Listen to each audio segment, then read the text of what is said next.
arrive, il me fait bonsoir, 2 pintes de lait. Ouais, très bien. Il est parfait. J'ai lancé. Ouais, t'as lancé. Merde, j'ai oublié de faire ce que je devais faire.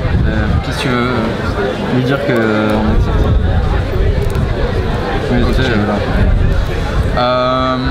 On est allé voir Conjuring 2. On avait eu un petit cadeau. T'as pas le tien pour montrer à la caméra? Si, si. On va quand même faire fusion avec. Ouais. Attends, vas-y. Fusion. Bah, on a perdu tous les catholiques avec cette vanne. Désolé. Les protestants. Moi je suis vieux. Pas grave. En même temps ça marcherait pas le film. Ouais, je sais pas. Justement c'est une bonne question ça. Comment ça marche avec les juifs ces conneries? Et d'ailleurs c'est ce que je disais, parce que finalement l'église d'Angleterre c'est l'église protestante et l'église des États-Unis c'est l'église catholique. Et ils ne communiquent pas forcément bien entre eux. Oui mais l'église principale c'est pas le Vatican? Ah bah pas pour les protestants non. Non, ah bon on n'y est pas. Non, on n'y est pas ça. Non mais ça. Si si non, il n'y a pas le Vatican et pas non, mais sûrement qu'ils ont trouvé un arrangement parce que pour ce genre de situation. Oui, finalement on s'en fout. Non mais même parce que tu me disais que là-bas ils sont très. Ils ont beaucoup de problèmes de fantômes et du coup si le Vatican leur vient jamais en aide, ça craint non? Ah non mais il n'y a pas de Vatican. Mais non après c'est pas des problèmes de fantômes, c'est justement c'est pas le même d'ailleurs que les États-Unis. Ah bon c'est. Mais tu sais aux États-Unis t'as beaucoup d'exorcismes, en Angleterre on vit avec. Ouais. En fait en sortant de la salle on a imaginé un bien meilleur film que celui qu'on vient de voir. Où en fait ce serait Déco mais avec un fantôme. Comment vivre avec son fantôme. Comment vivre. Genre le fantôme il déplace une chaise et l'autre est en mode ouais non plus à gauche, non plus à droite en fait. Non, arrête de la bouger. Et toi t'imaginais Pimp My Ghost. C'est ça, c'est un mode relooking de l'extrême pour les fantômes. Ouais. Bah c'est important de... Ça, il faut avoir un look d'enfer. Un look d'enfer. Ouais. On a un slogan. Pour un look d'enfer. C'est un relooking d'enfer de l'extrême. On est allé voir The Conjuring 2. Donc l'histoire c'est à peu près la même que... Mais tu sais je me souviens pratiquement pas de l'histoire. Il y a un fantôme, il fait peur. Oui bah oui c'est ça. J'allais pas vraiment beaucoup plus élaborer là-dessus, non c'est ça hein. Bon alors si, pour élaborer un peu plus, c'est Ed et Lorraine Warren. Après je te parle là, surtout que t'es pas entièrement... Détective du paranormal. Détective. Oui non mais j'hésite. Oui non, exorciste. On aurait dit que je bégayais mais en fait j'hésite entre détective et exorciste. Peut-être les deux, peut-être.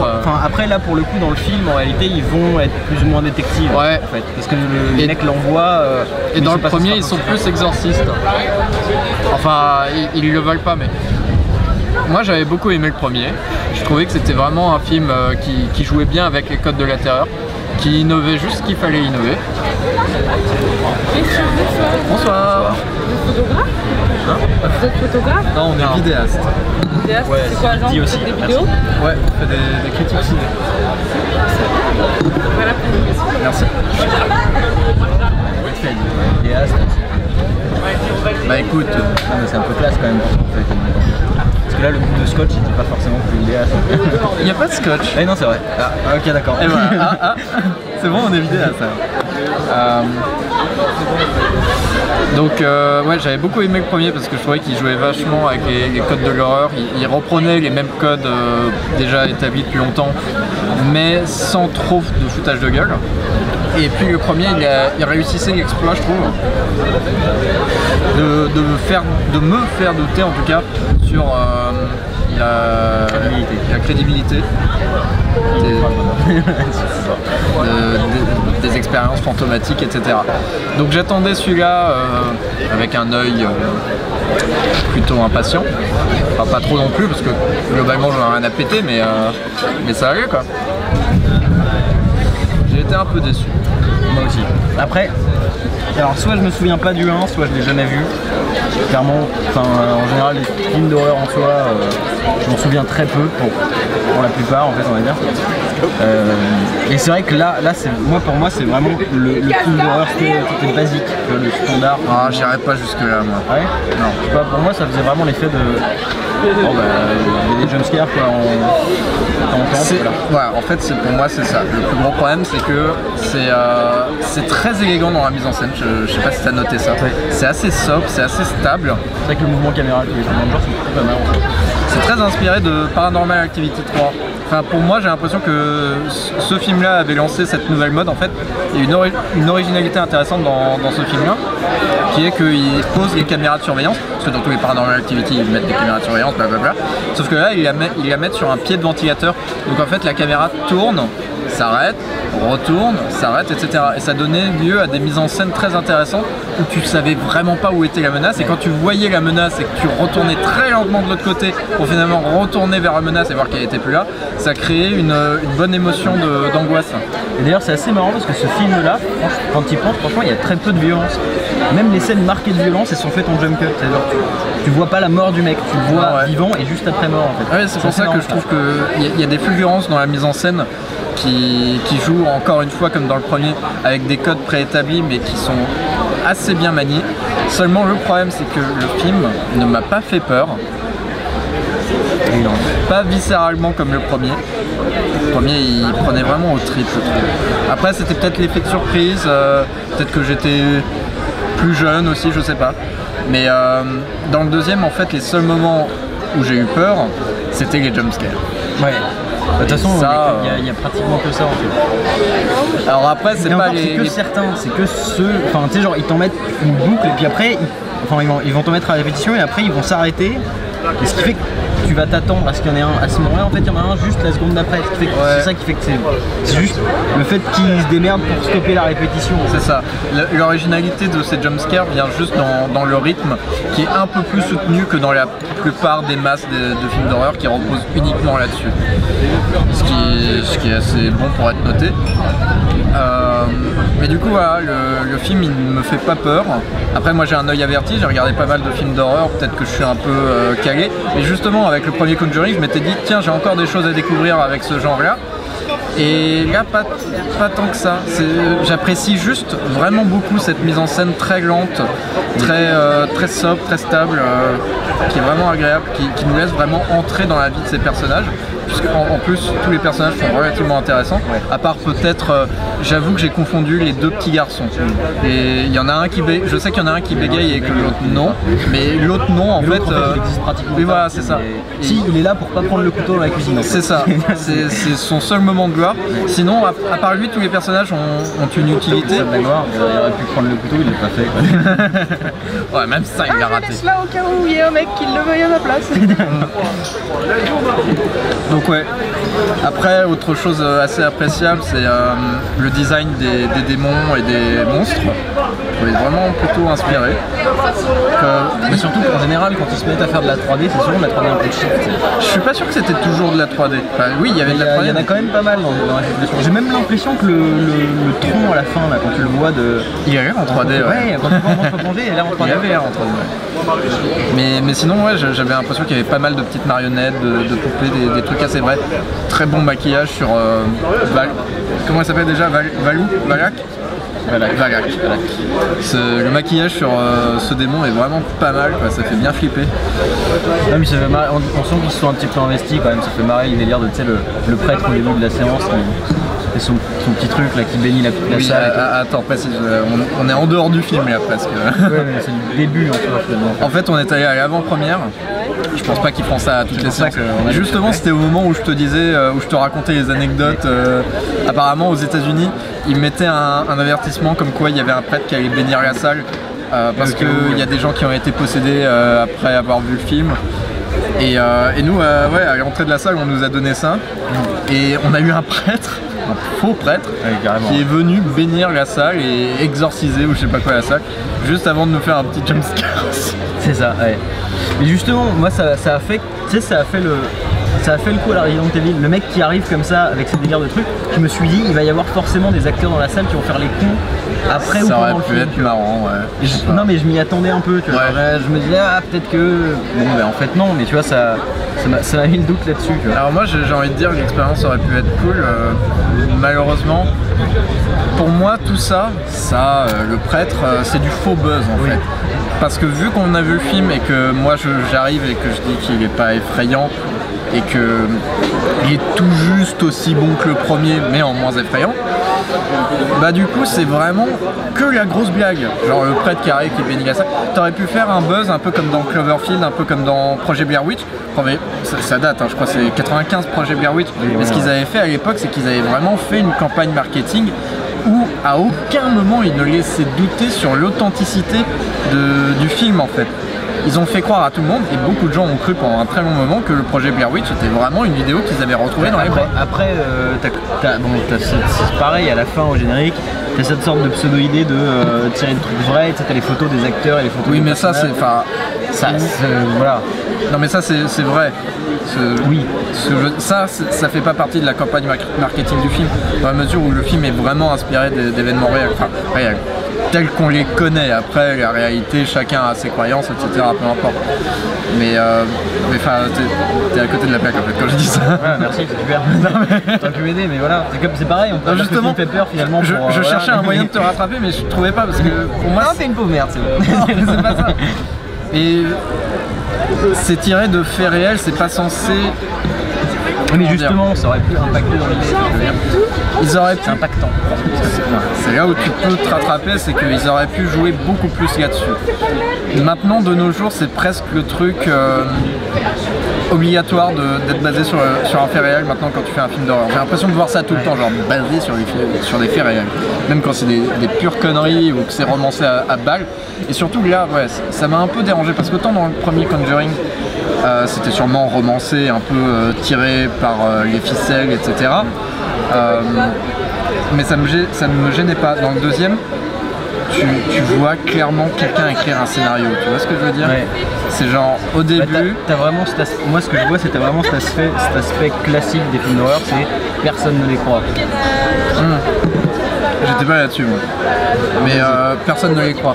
Non mais enfin dans le sens où justement il y a une évolution là-dessus, c'est-à-dire qu'au fur et à mesure on rajoute des trucs et juste à la fin finalement en fait on se rend compte que c'est totalement vrai. Oui, je vois ce que tu veux dire, ça fait partie, ouais. Mais pour moi, ça oui, mais aussi au début t'as genre le rêve de Lorraine, où Lorraine voit son mari se faire empaler par un tronc d'arbre. Et comme par hasard, à la fin, il y a un tronc d'arbre qui apparaît et ma prémonition va être vraie, etc. Blablabla, attention. Nous on est déçus après. Et c'est ça que je trouve un peu dommage, c'est que toutes ces ficelles, si tu prêtes un peu attention, tu les vois et tu sais à peu près comment le film va se goupiller à la fin en fait. Il est pas si surprenant que ça. Bah, c'est pour ça que moi je te dis qu'il rentre dans le standard finalement. C'est pour ça que je te dis, voilà, on aurait pu aller voir un autre film d'horreur banal, ça se serait déroulé plus ou moins de la même manière. Oui et non, parce que oui sur l'histoire, ce qu'on vient de dire, mais non aussi sur cette mise en scène, parce que vraiment il faut apprécier une bonne mise en scène dans un film d'horreur quand elle arrive à toi, parce qu'on te fait tellement de films d'horreur que c'est genre bouh bouh bouh bouh, ouais. Et puis des chants contre chants, des trucs super classiques. Regarde un exemple, bon on sort de la catégorie des films d'horreur en soi, franchement, tu vois 10 Cloverfield Lane, j'ai bien plus flippé et j'ai bien plus été en stress dans la salle. C'est pas le même genre. Mais c'est pas le même genre effectivement, mais ce que je veux dire c'est que bah, en soi tu vois genre tu peux quand même prendre des idées de ce genre là pour les remettre dans le genre du cinéma d'horreur, je pense, tu vois. Je sais pas, je vois ce que tu veux dire, mais on a vraiment fait beaucoup de choses dans le genre de l'horreur. Je pense que le genre de l'horreur est sûrement le plus difficile à innover, parce que ça repose énormément sur la mise en scène et parce qu'on connaît cette technique assez simple du jumpscare qui marche à tous les coups, mais c'est lâche de faire un jumpscare, c'est bouh, c'est tout. Alors voilà, pour moi là où l'horreur prend à nouveau tout son sens, c'est quand il y a eu le renouveau du found footage avec Projet Blair Witch et même Paranormal Activity. Il y a eu t'as vu la chronique de Chroma sur Paranormal? il a un peu chié dessus, Karim Debache, mais moi je trouvais que c'était, comme il disait, intéressant et plutôt efficace. Et là aussi, ce que je disais avec Paranormal Activity 3, tu avais cette belle innovation sur la caméra. Mais justement, ce qui est assez intéressant, c'est que Paranormal Activity aurait pu se limiter à des purs jumpscares tout bêtes, tu vois. Clairement, ce qu'ils n'ont pas fait. Et là où, ouais, exactement. Donc c'est très difficile de trouver des innovations dans ce genre-là. Oui, mais le problème c'est que justement, c'est très difficile, mais c'est pas pour ça qu'il faut que tu te retrouves dans une situation où on se retrouve avec des films qui font que ça, parce que c'est facile, ça marche, t'as peur, c'est bon, voilà. C'est ce que je veux dire. C'est là où je suis complètement le cul entre deux chaises, c'est que pour moi c'est pas que ça, pour moi la mise en scène est tellement intéressante que du coup c'est presque excellent. Non, il y a une bonne mise en scène, mais je trouve pas que ça en rajoute au film en soi. Ah bon? Ouais. Il m'a pas fait plus peur par sa mise en scène. Non, voilà, c'est le problème. La mise en scène réussit à instaurer l'ambiance, mais comme le truc, voilà, elle ajoute de l'étrange, mais elle ajoute pas de la peur en fait. C'est con. Ouais. Merde. C'est con parce que les acteurs sont bons, le maquillage est bon, les effets spéciaux sont bons, le scénario est prévisible et la mise en scène a des faiblesses. Et ça fait Conjuring 2. Voilà, après tu t'accroches, t'as des projets, t'essaies autre chose. Si, ouais, il y a un autre truc à la limite, c'est. Je trouvais que c'était un peu décousu quand même à la limite. Genre, ils arrivent pour faire. Au départ, ils arrivent pour faire un exorcisme chez un autre gars aux États-Unis, loin dans la. Je sais pas où. Ouais. La meuf voit un mec qui tue ses parents. Et finalement, le seul lien que tu peux retrouver avec l'Angleterre, c'est le fait que la meuf soit possédée à peu près de la même manière et encore pas réellement finalement. Oui. Ça se comporte pas de la même manière finalement. Donc, et puis bon bah ouais, tu retrouves la sorte de bonne sœur là parce que l'autre a pas un tableau et que voilà. C'était marrant. Enfin ouais, mais justement, je trouve que c'est prévisible aussi. Ouais, non mais c'est comme le délire de prononcer son nom pour qu'il disparaisse. T'es Beetlejuice. Voilà. T'es en mode bon, vas-y, on savait pas comment finir le truc exactement, et en même temps c'est vrai que quel autre moyen si le machin résiste au chapelet, au croix, à tout ce que t'en. C'est vrai qu'à la fin c'est un peu facile. Ouais. Mais je sais comment tu t'appelles. Ah mais non, mais surtout parce que tu me l'as dit toi-même. Tu as fait une erreur au début du film. Là, ouais, voilà. Tu m'as dit que j'aurais prononcé ce nom avant, en mode j'ai entendu le nom d'un. Ah bah il est mort. Non, je sais pas, je trouve ça un peu vite amené finalement pour tout le reste en fait. Ouais, je suis d'accord. Ça tombe bien, l'autre il allait mourir. Gros spoil bien comme il faut, mais voilà. Il y a cette fameuse vanne que tu m'as fait genre pendant le film. Parce qu'en fait, c'est un moment où Ed et Lorraine ont vraiment l'impression que c'est une mauvaise farce qu'on leur a fait. Et du coup, ils partent. Mais même pas en fait. Je sais pas si t'as écouté ce qu'ils disent. Ils disent on vous croit plus ou moins parce qu'on a vu des. Oui, on vous croit plus. Mais moi je ressens plus. Alors, voilà, non, et elle ressent rien. Donc voilà. S'il n'y a pas le feeling, il n'y a aucune raison de rester. Tu sais, l'église, après ils vont voir ça, ils vont se foutre de notre gueule. Alors, je préfère mon intégrité. Voilà, mon intégrité à ta vie, tu sais. Parce qu'ils m'aiment bien et je les aime bien. Donc, voilà. Alors que les mecs ont vécu plein de trucs avant, enfin ils ont été dans la baraque, il y a aucun passage qui mentionne le fait que le gars a vu le vieux en train d'attraper la femme, tu vois, la mère des gamins. Ça, on s'en fout, les morsures finalement, on s'en tape. En plus, ils trouvent le dentier du gars qui explique pourquoi il a pas de dents. Ouais, c'est vrai que c'est un peu. T'es là, t'es l'autre acté. Puis il y en a 15 autres avant eux qui ont vu des armoires bouger dans tous les sens, tu vois. C'est adorable comment elles ont décidé de parler bien juste à côté de nous, bien debout, alors qu'il y a plein de tables, elles pourraient s'asseoir, mais en fait non. On va sûrement entendre toutes leurs conversations sur le micro, mais j'espère que c'est intéressant, parce que nous ça ne nous intéresse pas. T'es pas intéressé par les critiques de films, par contre, note derrière. Par contre Johnny il a merdé quoi. Et ouais, tout ce que je voulais dire, c'est la vanne que tu m'as fait. Ils arrivent dans le train après s'être cassés, et genre là, il y a Ed qui fait tomber les bandes magnétiques qui forment une croix. Tu te penches, tu me fais Lorraine, pas prendre une pelle. C'est là qu'il y a le trésor. C'est vrai qu'il fait vraiment cette tête-là. Il fait vraiment la tête de putain, j'ai trouvé le trésor. Et puis juste après, quand ils comprennent que en fait, Machine est vraiment possédée, tout d'un coup, il y a Lorraine qui fait C'est ça. Putain, il va En fait, très elle vite, fait, cette elle fait un geste de recul et elle était dans le sens de la marche du train, ce qui fait qu'on a vraiment l'impression. En plus, c'est vrai, le plan est coupé de manière. On a vraiment l'impression que. Ouh la vache, ça va très vite. Voilà. C'est assez marrant. Bon, après, sorti de son contexte, je pense que raconter comme ça n'a pas d'intérêt. Mais si vous voyez le film, vous allez penser à ça et ça va être. J'espère. Vous allez vous marrer un peu. C'est hyper bien, mais Mais ouais, bon. Il est con, le gars de critique de comptoir. t'aimes les DG déjà ou pas? Fini? Il le dit déjà. Oui, mais c'est bon. Ouais. Tu sais, t'as Bonne soirée.